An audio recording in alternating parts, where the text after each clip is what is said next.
it.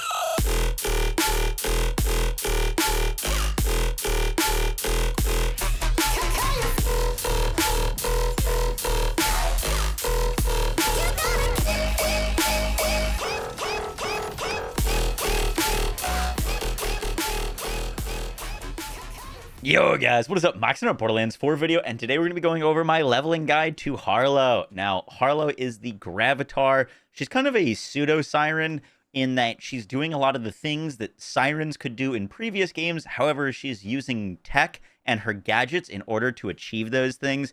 This video is going to be a breakdown of leveling from level 1 to 50 and pushing into the end game with Harlowe. We're going to go through the skill tree as well as some weapons and like class mods and things to keep an eye out for so that you can have a fun and efficient time leveling on Harlowe. This video is sponsored by 2K. I hope you guys enjoy the breakdown. Let's get right into it. So to start, Harlowe has 3 action skills. She's got Flux Generator, 0 Point, and Chroma Accelerator. All of her action skills are good, and I've played all of her trees at endgame. However, I do think she does have a winner for leveling, which is her Chroma Accelerator. This is her nuke ability. It does a ton of damage, and with our setup, we're going to be able to put the damage of this thing into our gun. It gets really, really crazy. So we're going to be focusing on Chroma Accelerator for leveling. I will have like builds for her other trees, but this is just such a huge standout to me for leveling. So that's what we're going to be focusing on. So for your first 5 points, we're going to be putting them into Field Ready Prototype. This is going to give her increased action skill damage, which will make our nuke hit harder, which is really important because we're going to be using the Augment Neutron Capture. Now, understanding this augment is really important to understanding why we're going to make the decisions that we're going to make. So I'm going to do my best to explain it. This is incredibly powerful. Prior to launch, this was 10%. It was breaking the damage integer cap of the game. I could hit for trillions of damage. It's now been brought down from 10% to 4%. It is still incredibly strong and still deleting everything in the game. But understanding how it works is going to really help you understand why we're going to be spending the points that we're going to spend. So this reads that all damage Harlow's unstable energy pocket deals to enemies is stored. Whenever it explodes, a portion of that stored damage is transferred to Harlow's gun, causing her to deal bonus radiation damage. So this is a buff that for a duration of time, we are going to get the damage that our action skill dealt added into our gun on top of our gun damage. So it doesn't matter if you're using a level 1 pistol or a level 50 pistol, you're going to be dealing the same amount of action skill damage or skill damage on your shots. So what you're going to want to look out for is high fire rate weapons. I personally really like Maliwan SMGs. Vladoff SMGs are great. But we want something with high fire rate because the faster we can shoot, the faster we're going to be proccing a portion of our action skill on every shot out of our gun. And this damage increase is going to get scaled by any increases that we can use to increase skill damage, action skill damage, and elemental damage. Now, it is important to understand, I'm sorry that this is getting complicated, this is dealing skill damage, meaning that anything that increases skill damage will increase the damage of neutron capture. It does not deal action skill damage. However, it benefits from increases to action skill damage because it is storing a part of your action skill. So we're basically single dipping in action skill damage, but we will technically be double dipping in skill damage because all action skill damage is skill damage, but not all skill damage is action skill damage. I know that was complicated. It'll make more sense later. Just to give you an idea of kind of how strong neutron capture is, I'm just going to shoot it at these enemies. So that did a bunch of damage. I'm going to shoot this AR, and our AR is hitting for 782 damage, 746. The neutron capture is hitting for over 40,000, to give you an idea. So even though this value is only 4%, it becomes an absolute endgame monster. It's really, really crazy. Once again, my gun that I just shot there, not good for this build. I'm just kind of showcasing it, but it is hitting for 700 damage, and our damage from our neutron capture is 40,000. It is just absurd. Next up, we're going to be putting points into Elementary. This is going to give us increased elemental damage and a status effect damage, which is really nice for some things that we're going to be doing later. But this will also increase the damage of Chroma Accelerator, which therefore increases the damage of Neutron Capture. Now, our next points, there's a lot of cool things here. We like genuinely have to go into test subjects. This skill reads that whenever you apply a status effect to an enemy, she gains increased action skill cooldown rate. This is really important because all of our damage right now is from our action skill. And so this is like some of the really only good cooldown. She's got some other ones like down here for some cooldown, but this is one of her best sources of cooldown in this tree. So it's going to give us more uptime on our neutron capture, which is really important for us. Now, there's a lot of cool things to go for here, and a lot of really interesting buffs. We're going to be going down into the middle tree, mainly because we really want Demon Core. As Harlowe's unstable energy pocket travels, it shoots radiation darts at enemies. Whenever Harlowe entangles an enemy while her action skill is active, automatically irradiate that enemy. This is a ton of extra damage because all of these radiation darts that are dealing damage, for example, one dart is about half as much damage as a full detonation. And this fires out tons of them at enemies. So this is a ton of extra damage. But the other reason we go Demon Core here is because neutron capture, we want this buff up 100% of the time. And anytime that our action skill is traveling, for example, if we're using cue ball, it can't be up. It goes away even if this buff is only for 8 seconds. If you shoot it and then you get your action skill back in 2 seconds, it goes away. And while cue ball is up, it goes away. And so we're going to be trying to get 100% uptime of neutron capture, and cue ball, which is a capstone that makes the unstable energy bounce around. While it's up, we're actually just dealing less damage. So we're going to really be going into Demon Core in this middle tree. Now, Glow Up is nice for crit chance with guns against irradiated enemies. We're going to be focusing on Poison Sun, mainly because this gives us more radiation damage, which will feed back into neutron capture, more Chrome Accelerator, and more chance to irradiate enemies, which is really nice. Then we're going to be going 3 points into a Fizzle Launcher. I'd technically recommend going Chain Reactor first. This is going to give you bonus radiation damage to entangled enemies. And then we're going to put 3 points into Fizzle Launcher. Whenever Harlowe damages an irradiated enemy or an entangled enemy, shoot a radiation dart. Things that give us flat damage are great. This is also considered skill damage, meaning some of the things that we're going to be picking up will also make it deal more damage, which is really nice.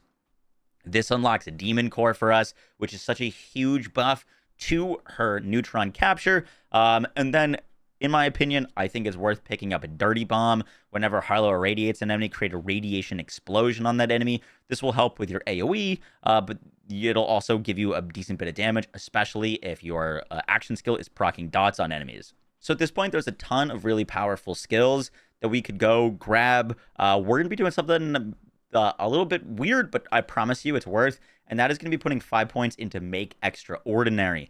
This gives us crit chance with all of our skills, so we get 10% base crit, and then this chance increases every time we entangle an enemy, and this effect stacks. This now gives all of our skill damage a chance to crit, right?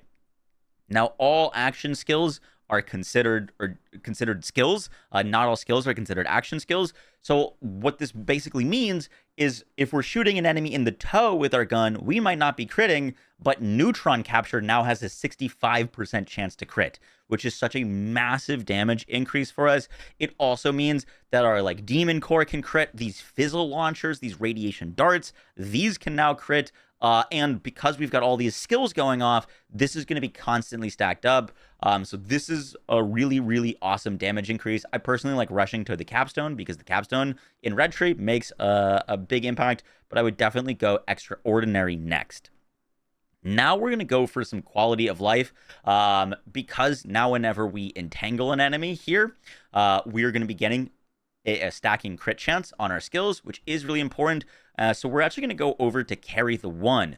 This reads that whenever we entangle an enemy, we have a chance to entangle another enemy, which is going to give us more entanglement uptime. We also like dealing bonus damage to enemies that are entangled.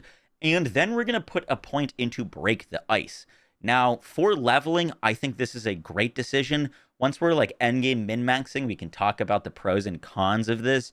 But this is going to convert the damage of your neutron capture to cryo, right? So now we're still dealing radiation damage with our action skill. It still causes radiation explosions. Demon Core still shoots out radiation darts that are dealing tons of damage. Fizzle Launcher is still radiation damage. However, the neutron capture, because it's converting the damage, now becomes cryo damage. And the reason I do this, because it's not ideal for like one-shotting bosses, but the reason I do this is because this game has a large emphasis on elemental resistances on mobs, and enemies take a massive decreased amount of damage if you're shooting radiation at like armor, for example. So on hard difficulty, if you're shooting a armored bar with radiation damage, you'll be dealing 50% less damage to them. And so going a full radiation build is cool, but as soon as you run into armored enemies, which there are a lot in this game, you're going to be really, really like hurting. It just feels not good. So basically what going Break the Ice gives us is now we've got split damage. We've got cryo and radiation damage constantly, with great uptime, and cryo will be great against armor, and radiation will be great against stripping shields. Both of them are equally as good against health, but for a campaign where you're constantly trying to equip the highest damage weapon, and you don't want to always be holding on to like a good radiation weapon or a cryo weapon that's like 10 levels under, this is going to cover a lot of our elemental bases and make the campaign a whole lot smoother for us, because we don't have to worry about having to fight armored enemies, because now we deal cryo damage and radiation damage, and we deal a ton of cryo damage. So I really like picking this up for the campaign. Once again, at endgame, we can talk about some other things, but it's super, super nice. Now, from there, there's some other things that we could do. We're either going to be putting points into Mechanical Brilliance, which is going to give us more stacking skill damage, which is great. We're probably going to go for the utility first, and that is we're going to go put points into Bright Future. This is whenever Harlowe triggers or re-triggers an action skill, she gains increased fire rate. Now, remember what I said about neutron capture is it doesn't deal bonus damage. It deals a flat amount of damage, meaning if you're hitting for 1 damage, if you're hitting for 10, or if you're hitting for 1 damage or you're hitting for 1,000 damage with your gun, it doesn't matter. The neutron capture will deal the same amount of damage. The biggest way to influence our uptime and our DPS with neutron capture is actually fire rate, because we can trigger it, 20 times a minute, or we can trigger it 10 times a minute. That fire rate is going to help us out a ton. So now whenever we shoot our action skill, we're going to get a big fire rate buff, which is going to allow us to hit enemies more often with neutron capture. And then we can also put 1 point into Ripple Effect. Whenever Harlowe kills an entangled enemy, automatically entangle another nearby enemy. Now, what's so cool about this is whenever we're entangling an enemy, we spec points into Carry the One. Whenever we entangle an enemy, we have a chance to entangle another enemy. So normally, this skill would give us 1 enemy dies, another one becomes entangled. Now it's 1 enemy dies and potentially 2 enemies become entangled, and that could turn into 4. So this is going to give us so much better uptime with this skill, so that we can have enemies constantly entangled. And once again, we're dealing bonus radiation damage to entangled enemies whenever we like entangle an enemy or do damage to an entangled enemy. We're shooting radiation darts. It's just a real quality of life for us. And then we've got 5 skill points. There's a ton of different places that we could put this. I'm personally putting those points into Mechanical Brilliance. It's the cherry on top. It's going to give us another 50% skill damage, which is really nice. You could pick this earlier, but I like think going for the quality of life is a bit better. But yeah, 50% increased skill damage for literally all of our stuff. A huge damage boost. And because whenever we deal enemy damage with a skill, all of these things are going to be stacking this up. It's basically up 100% of the time.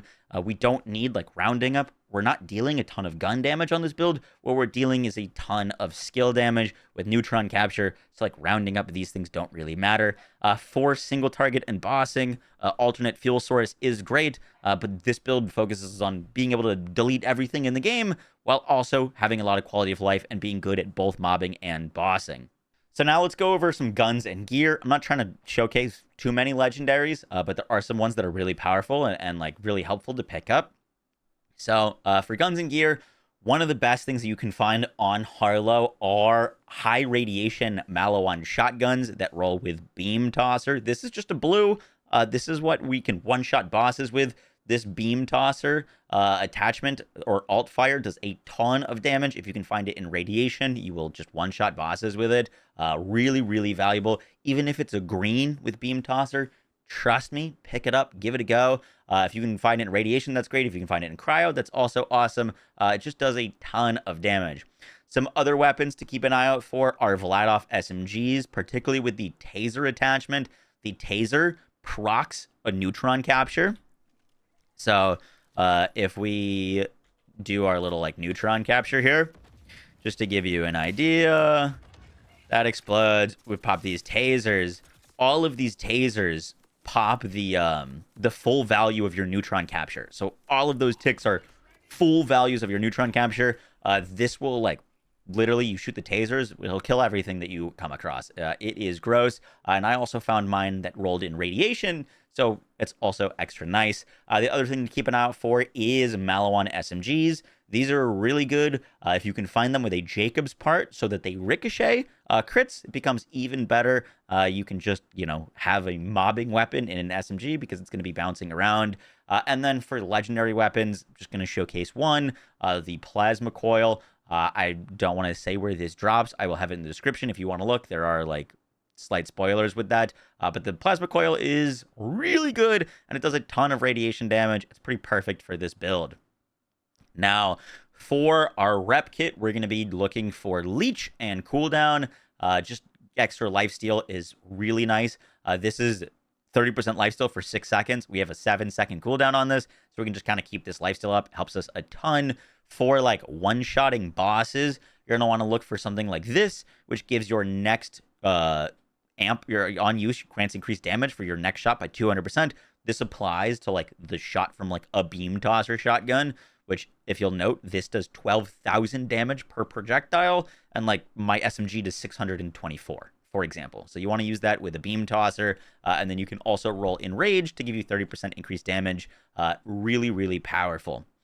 For our ordnance, I really like these crit knives. If you roll Penetrator and Damage Amp Payload, you throw these. They're on a really low cooldown, and your next shots, action skill use, anything will deal 100% crit damage to them, meaning that all of our skills, all of our explosions, all of our radiation is just now guaranteed critting.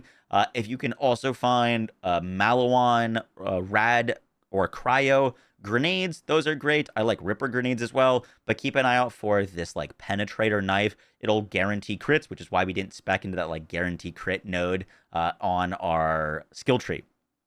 Now for class mods, this is where things get a little weird. So there's a lot of good class mods. There's one that's like super radiation focused, that like this one, for example, rolled skill damage and action skill damage. This is like perfect for our build. However, I'm using something currently that's really weird, and I just want to show you how strong it is.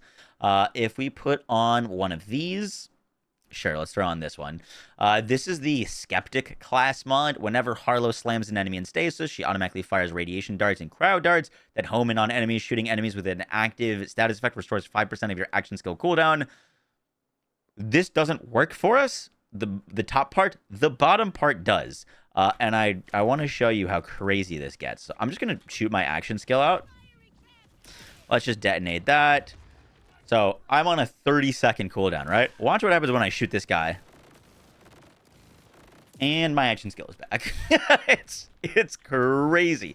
So even though we don't get the benefit of that for mobbing, this is really, really nice, because you just shoot it, and now my action skill is back. It is basically insta action skill refund. So that class mod is crazy. It's good for the like phase grasp or like 0-point build, but it's really good for this build as well. And then for bossing, I'll put on the driver class mod. This, when you fire your chroma accelerator, you drain all of your health but 1, and you amp your chroma accelerator, and it gives lifesteal. I don't really use this for mobbing because we do enough damage, and I was dying using this, unless you really spec a bunch of points into survivability, which I didn't want to do. But in my testing, this is about a 70% increase on top of everything else when it does this amp. So it's a ton of extra damage, and it's what I used. Like, if I'll slap this on if I want to go farm a boss real quick, because it just works really well with this build and gives us a bunch of extra damage. For your shield, any purple shield will work. There is one particular shield that I do want to call out that is very powerful. I don't actually have it on me on this character, but I use it on all my other ones. And that is a shield that's farmed from Splash Zone. This is in the very starting area of the game. If you go from the abandoned post directly right, You can farm Splash Zone, who drops a shield called the Fireworks Shield. The fireworks will launch missiles at enemies every time you get a kill, and these can proc status effects. They do a ton of damage. Just really, really powerful. We'll talk more about like shield specific things in endgame, but this is a really powerful early game shield that you can pick up that'll last you for your playthrough. And lastly, for our enhancement, I like the Maliwan Trendsetter. On kill, guns with Maliwan licensed parts spread their active status effects to up to 3 nearby enemies. It's pretty important that enemies are always irradiated on this build, and this just helps with that uptime. My like enhancement itself is not all that great. For your specializations on Harlowe, I like rushing Daredevil. This is kind of the like action skill tree. You got to put 10 points in sharpshooter and 10 points in runner, where we can pick up now with caffeine. Whenever we use a rep kit, we get action skill cooldown. I am the gun is not great. We would replace that later. I'm just not high specialization. This is going to give us our action skill 50% of increases of our gun damage. We don't have a ton of gun damage benefits, so this isn't like huge for us. But what is huge is a honed mind. This gives us 5% crit chance on our action skill, which is not super necessary, but it does give us a 50% crit damage increase when we throw our penetrator knives. All of that damage is critting, so it's just basically 50% more damage for our action skill. I would probably work down next to like contamination, critical hits, grand increased status effect application chance. This would be really nice. And I also really want to pick up a one shot, one kill. Excess damage will be stored and added to your next gunshot. We're doing a ton of excess damage, so I think this would also be really, really powerful. Guys, this is going to do it for the Harlowe leveling guide. I hope you enjoyed. Thanks again to 2K for giving me early access and for sponsoring this video. I will catch y'all in the next one. By the way, by the time this video goes live, I will be live streaming Borderlands. I've got a ton of copies to give away. We're giving away a PC. We've got a ton of stuff. Also, if you enjoyed the video, we are so close to 500,000 subscribers. I really do appreciate you hitting that sub button. And with that, guys, I'll catch you on the next one. Take care. Peace.